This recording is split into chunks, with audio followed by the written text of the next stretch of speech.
Hello student, SK Gupta classes में आपका स्वागत है। फिर से आप लोगों के लिए क्लास 11 यानी कि एग्रीकल्चर मैथ का ये क्लास 11 का ये वीडियो है, ठीक ना। ये एपी यानी कि चैप्टर 4 जो एपी है उसका ये पार्ट 5 वीडियो है, ठीक ना। यानी कि कुछ क्वेश्चन एपी एक्सरसाइज 4.1 का कुछ क्वेश्चन बच गया था, उसी को लेकर फिर से आपके सामने हम उपस्थित हैं, ठीक है। चलिए बात करते हैं क्वेश्चन नंबर 23। इसके पहले आप बहुत से क्वेश्चन यानी कि 23 के पहले 1 to क्वेश्चन 22 हम ऑलरेडी क्या कर दिए, डिस्कस कर दिए हैं। अगर उस क्वेश्चन को नहीं देखेंगे तो अगर किसी भी क्वेश्चन में अगर दिक्कत है 1 to 22 तो आप जाकर वीडियो क्या कर सकते हैं, देख सकते हैं। अगर आपको थ्योरी में दिक्कत है तो पार्ट 1 को आप क्या कर सकते हैं, वहां पे जाकर देख सकते हैं, ठीक है ना।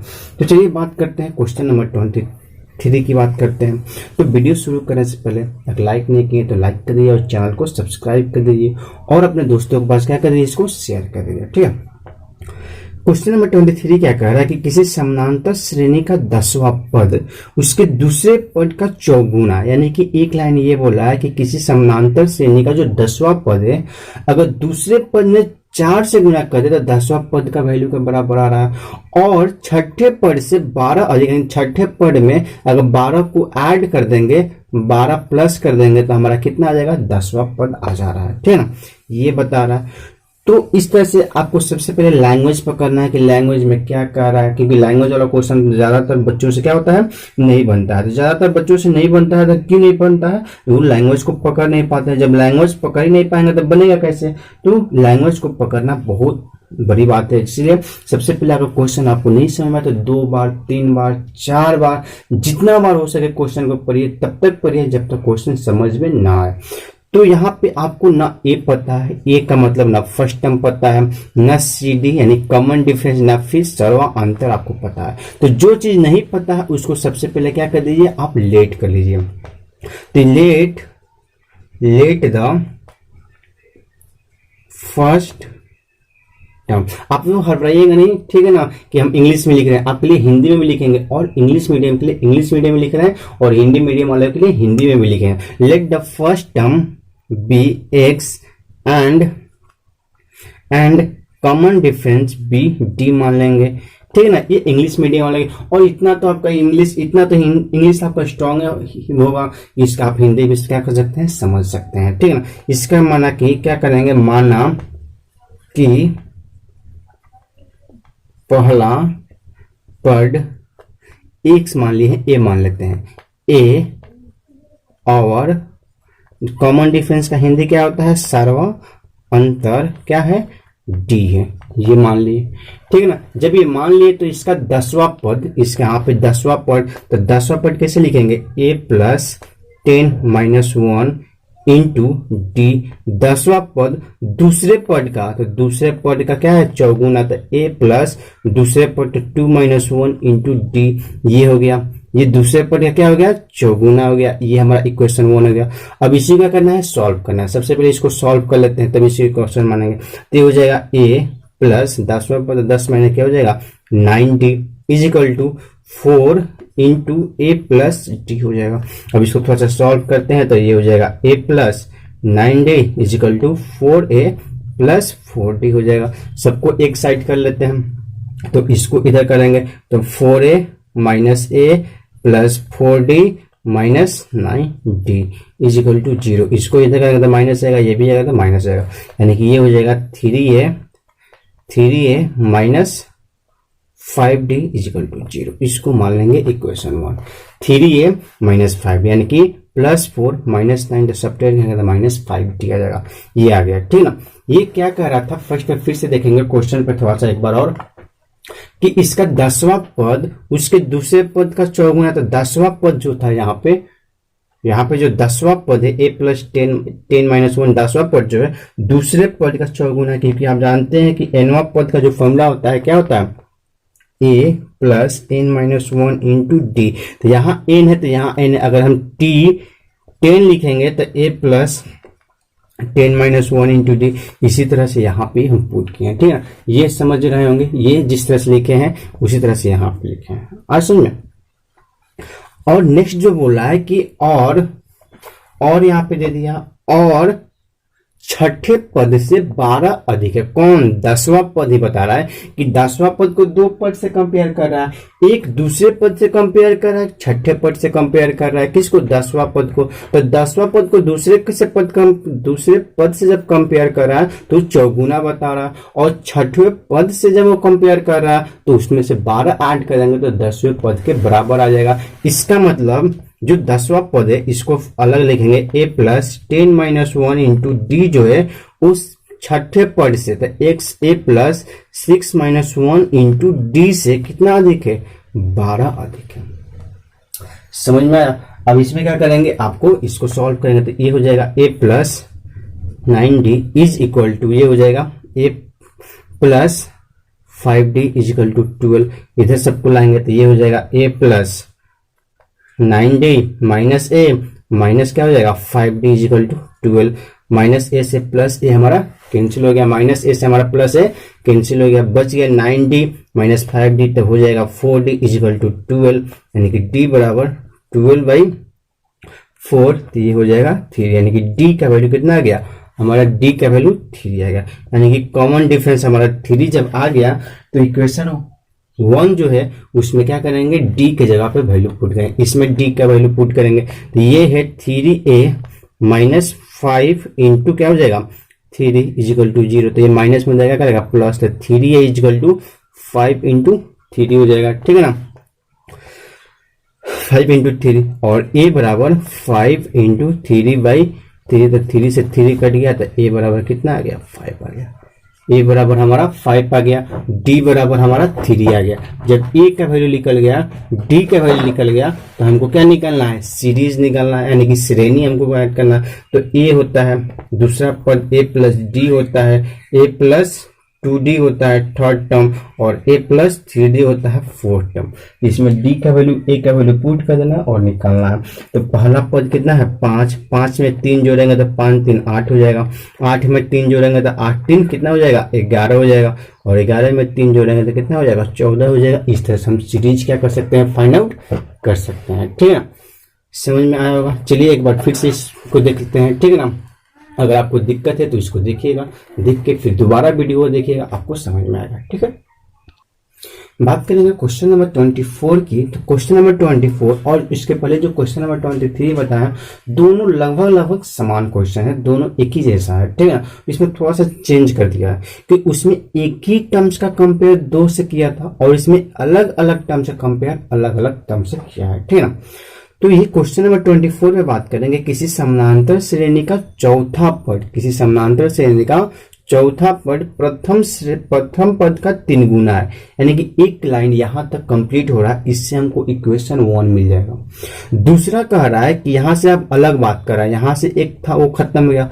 दूसरा यहां से बात है कि 7वां पद तीसरे पद के 2 गुने से 1 अधिक है, दूसरा पद काम यहां तक हो गया।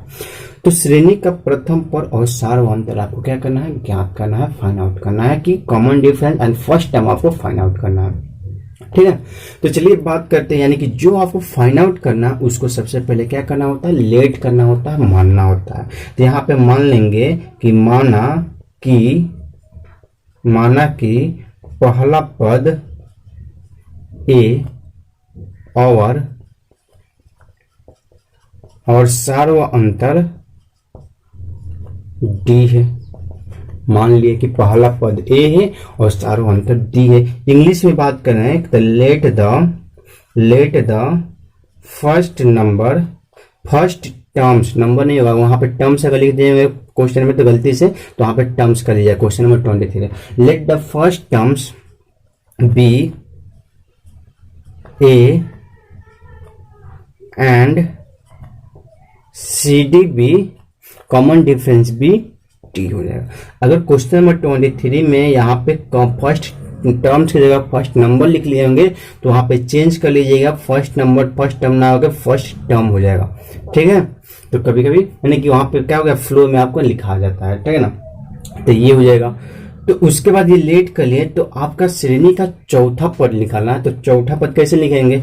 चौथा पद लिखेंगे कि a प्लस, क्योंकि आप जानते हैं कि Tn जो पद होता है क्या होता है, a plus n minus one into D. तो यहाँ पे n है तो यहाँ भी n होगा, इसका मतलब हमको चौथा पद निकालना है। तो T4 जो हो जाएगा a plus four minus one into D हो जाएगा, यही ना चौथा पद। तो चौथा पद ही डायरेक्ट लिख रहे हैं। चौथा पद जो है प्रथम पद का 3 गुना है। तो प्रथम पद का, तो प्रथम पद क्या है, सिर्फ a है तो 3 गुना है। अब इसी को सॉल्व कर देना है। तो ये हो जाएगा a plus four minus one हो जाएगा तो 3d इजिकल टू क्या हो जाएगा 3a। इसको उधर ले जाएंगे, ठीक है ना। तो इसको उधर ले जाएंगे तो ये हो जाएगा,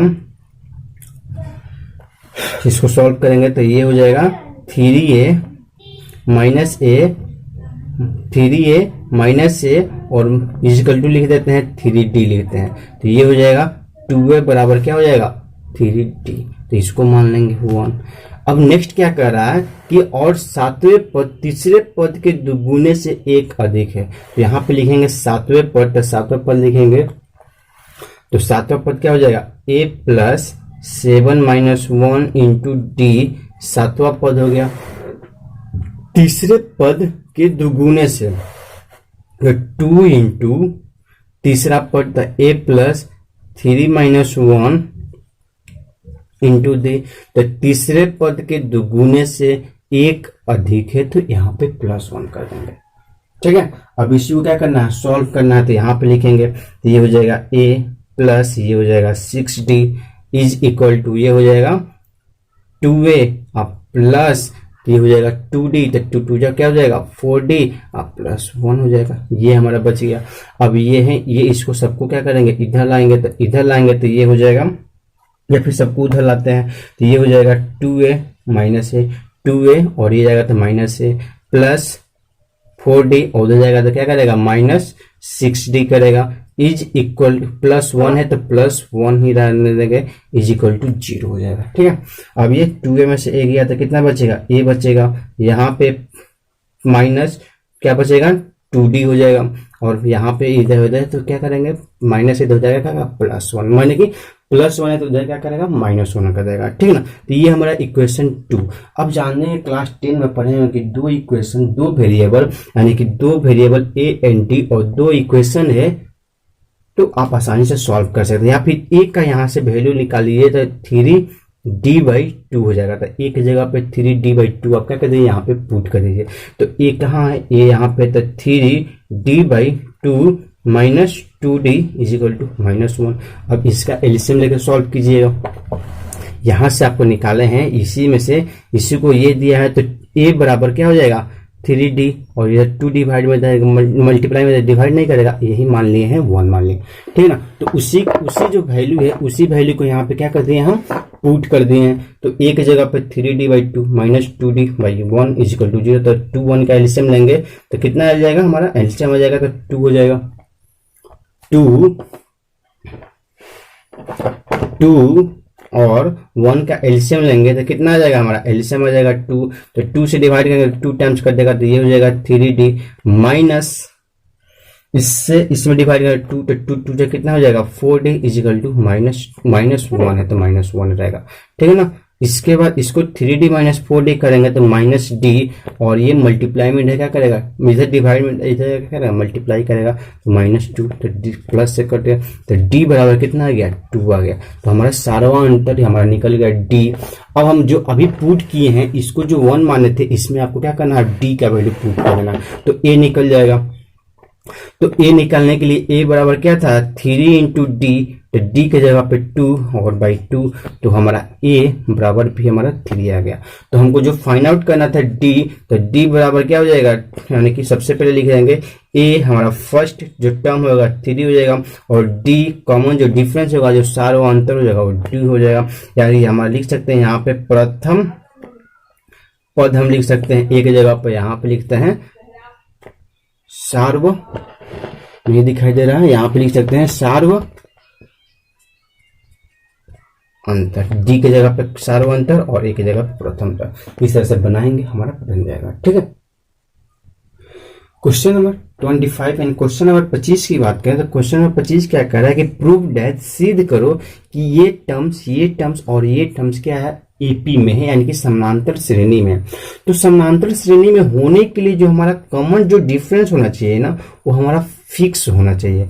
फिक्स्ड का मतलब हमको कांस्टेंट होना चाहिए, यानी कि वो चेंज नहीं करे, फिक्स होना चाहिए या फिर कांस्टेंट होना चाहिए। क्या कॉमन डिफरेंस या कॉमन डिफरेंस को लिख सकते हैं हिंदी में, इस सार्व अंतर जो होना चाहिए, जो टर्म्स दिया है, जैसे टर्म्स ए दिया है, ए प्लस डी दिया है, ए प्लस 2d दिया है और a प्लस थ्री जो टर्म्स दिया है, इसका जो टर्म्स का जो वन टर्म से अदर टर्म्स का जो डिफरेंस, इस टर्म से इस टर्म्स का डिफरेंस और इस टर्म से इस टर्म्स का जो डिफरेंस होना चाहिए, ऑलवेज कांस्टेंट होना चाहिए, फिक्स होना चाहिए, डिफरेंट नहीं होना चाहिए, चेंज नहीं करना चाहिए। तभी हो जाके क्या होना चाहिए, समानांतर श्रेणी की एपी में होगा। ठीक है ना। तो यही हमको प्रूफ कर देना है कि कॉमन डिफरेंस जो होना चाहिए फिक्स होना चाहिए या कांस्टेंट होना चाहिए। यही हमको क्या करना है, प्रूफ करना है। ठीक है। तो चलिए बात करते हैं, प्रूफ करते हैं। ठीक है ना। अगर वीडियो को लाइक नहीं किए तो लाइक कर दीजिए और चैनल को सब्सक्राइब कर दीजिए। ठीक है। तो ये हमारा दिया है a माइनस बी का होल स्क्वायर, दूसरा दिया है A square plus B square, और जो थर्ड टर्म दिया है a प्लस बी का होल स्क्वायर। तो सबसे पहले a माइनस बी का होल स्क्वायर और a प्लस बी का होल स्क्वायर जो दिया है उसको सबसे पहले ब्रेक करेंगे। तो जानते हैं कि a माइनस बी का होल स्क्वायर क्या होता है, a square plus B square minus 2ab। अब ये फर्स्ट हो गया, एक टर्म्स हो गया। ये दूसरा हो जाएगा A square plus B square, और ए प्लस बी का होल स्क्वायर का मतलब होता है A square plus B square plus 2ab। तो 3 टर्म्स दिया है। अब आपको बताए थे कि जो कॉमन डिफरेंस का जो फॉर्मूला होता है वो tn माइनस 1। अगर यहाँ पे यानी कि अगर t2 टर्म लेते हैं तो t2 माइनस 1, तो t2 माइनस 1 का मतलब t1 टर्म लेंगे। अगर हम t3 टर्म्स लेते हैं तो माइनस t3 माइनस 1 करेंगे तो t2 टर्म, यानी कि जो टर्म्स ले रहे हैं उसके जस्ट पहले वाला एक टर्म्स का डिफरेंस हमेशा क्या होना चाहिए, कांस्टेंट होना चाहिए। ठीक है ना। तो इसी फॉर्मूला को अप्लाई करेंगे कि कॉमन डिफरेंस का जो फॉर्मूला होता है tn माइनस 1 होता है, इसी फॉर्मूला को अप्लाई करेंगे। ठीक है ना।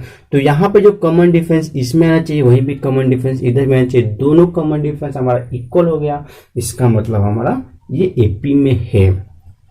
तो कॉमन डिफरेंस की बात करें तो ये हो जाएगा t, अगर इधर निकाल रहे हैं तो tn माइनस 1 फॉर्मूला अप्लाई करें तो t2, यानी कि ये जो टर्म लेंगे तो इसके जो पहले वाला टर्म ये है, तो इन दोनों का डिफरेंस, ये जो टर्म्स ले उसमें से इसको सब्ट्रैक्ट करेंगे, ना कि इसको सब्ट्रैक्ट करेंगे। तो तीसरे टर्म में से दूसरे टर्म को सब्ट्रैक्ट करेंगे, ना कि पहले टर्म को सब्ट्रैक्ट करेंगे, और दूसरे में से पहले टर्म को सब्ट्रैक्ट करेंगे। तो चलिए सब्ट्रैक्ट करके देखते हैं क्या क्या हमारा कॉमन डिफरेंस आ रहा है। तो फर्स्ट में बात करें तो ये हो जाएगा A square plus B square minus, अब इसके साथ क्या करेंगे, ब्रैकेट लगाएंगे, तो A square plus B square minus 2ab ये है।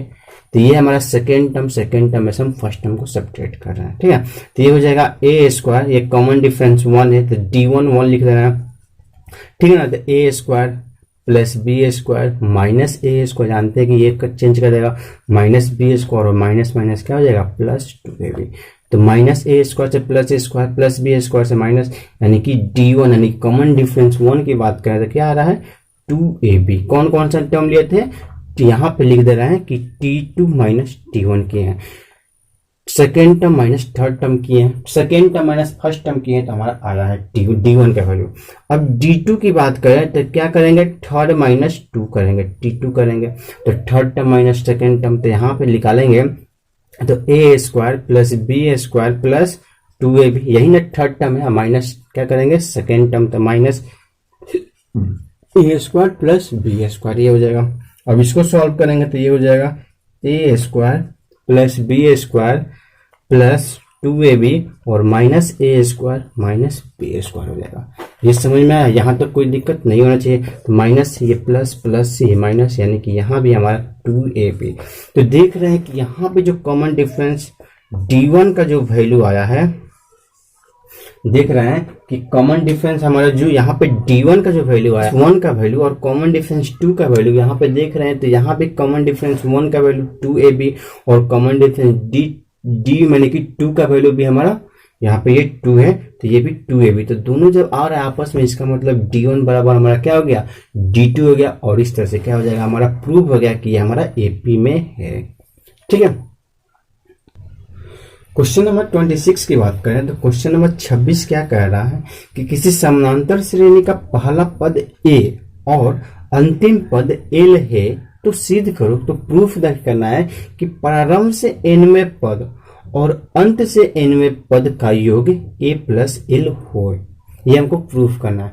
यानी कि इंग्लिश में बात करें तो जो हमारा किसी समानांतर यानी कि किसी एपी का फर्स्ट टर्म a दिया है एंड कॉमन और and the last term l दिया है, तो हमको प्रूफ करना है कि जो यानी कि जो फ्रॉम फर्स्ट से जो nवें पद है एंड लास्ट से जो nवें पद है उन दोनों का जो सम होना चाहिए, सम यानी कि योग होना चाहिए a प्लस l होना चाहिए। तो यहाँ आपको क्या नहीं पता है, n नहीं पता है, ठीक है ना। तो यहाँ पे आपको बताए थे कि जो शुरू से फ्रॉम फर्स्ट या फिर बोल सकते हैं शुरू से अगर nवें पद निकालते हैं तो nवें पद का जो फॉर्मूला होता है, शुरू से nवें पद निकालते हैं तो इसका फॉर्मूला होता है tn इजिकल टू फ्रॉम शुरू से यानी कि tn वाली लिख देना है कि शुरू से लिख देना है तो tn इजिकल टू होता है a plus n minus 1 into D, ठीक है ना। तो आपको a पता है बट d नहीं पता है, n नहीं पता है, तो सबसे पहले क्या करना पड़ेगा, आपको लेट करना है कि माना कि सारवा अंतर d है, मान लिए, ठीक है ना, यही आपको मानना पड़ेगा, ठीक है ना। उसके बाद लिखेंगे tn1 इजिकल टू, हम शुरू से लिख रहे हैं तो क्या हो जाएगा a plus n minus 1 into D, इसको मान लेंगे 1, ये हमारा शुरू से था। और अब लिखेंगे फ्रॉम लास्ट यानी कि लास्ट से, लास्ट का मतलब क्या लिखेंगे, यहां पे लिखेंगे अंत से अगर हम nवें पद निकालें, nवा पद निकालें और यहाँ पे था nवा पद, ठीक है ना। अगर हम लास्ट से nवा पद निकालते हैं तो इसका जो फॉर्मूला होता है बताए थे कि l माइनस यानी कि last term minus n minus 1 into D होता था, ये बताए थे, ये आपको बताए थे, ठीक है ना। छूट गया था किसी क्वेश्चन में, बताए थे कि शुरू से जो nवा पद होता है वो होता है a plus n minus 1 D, जो आप हमेशा यूज करते जा रहे हैं। और ये जब लास्ट से पूछता है तो l minus n minus 1 into D होता है, ये होता है लास्ट से। तो वही बोला है कि शुरू से जो nवा पद है और लास्ट से जो nवा पद है इन दोनों का सम यानी कि यहाँ पे 2 tn1 और प्लस tn2 यानी कि शुरू से nवा पद और लास्ट से nवे पद का जो सम होना चाहिए वो हमको प्रूफ करना है। तो देख रहे हैं क्या होना चाहिए, a plus n minus 1 into D और plus l minus n minus 1 into D, ठीक है ना। ये उसके बाद हम देख रहे हैं कि a प्लस l हो जाएगा और प्लस ये देख रहे हैं कि n माइनस 1 इंटू डी और n माइनस 1 इंटू डी, तो यहाँ पे एक माइनस में और एक यहाँ पे प्लस में, तो ये डायरेक्ट हम काट सकते हैं यानी कि हमारा l प्लस l, और यही हमको क्या करना था, प्रूफ करना था। इस तरह से हमारा प्रूफ हो गया कि शुरू से nवें पद का सम और अंत से nवें पद का सम जो होता है a प्लस l होता है, यानी कि first term and last term को दोनों को ऐड कर देंगे तो nवें पद का क्या हो जाएगा, सम हमारा निकल जाएगा, ठीक है। इस तरह से क्वेश्चन नंबर 26 था, इस तरह से क्वेश्चन नंबर 23 खत्म होता है, ठीक है।